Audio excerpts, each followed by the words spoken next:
Сәлем дуслар! Сәлем. Қараңыз әлі біздің нешік фонлар өзгерді, ме? Бұл біздің кайф фоны. Әйе, біз ішмәдік. Біздің страсть бітті. Әйе, жәмәғат шап яңалықтан башлайық. Эльвира Хаматова ішке орнашты.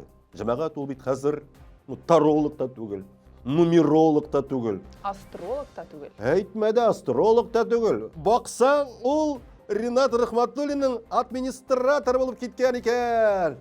Роберт, мен де бит нәрсе болса да әйтергә тиеш. Әйе, менә бит әйттің. Әйе. Әйе. Илсия Бадретдинова өзіне яңа афро-танцор Джо алған. Афро биючі білесің нәрсеге қара түсті, чөнки санкциялар. Санкциялар болмаған болса, нормально ақ биючі тобыры. Мына қазір көз алдына келтірегіз. Әйме, мына 2-нче елга Ришат Төхвәтуллин да, мәсәлән, Корея биючісі болашақ. Марат Яруллин да Төньяк Корея. Һәм Гүзәл Уразова да Хинстаннан барабанчы болашақ. Ну, мен бит тоже нәрсе болса да әйтергә тиеш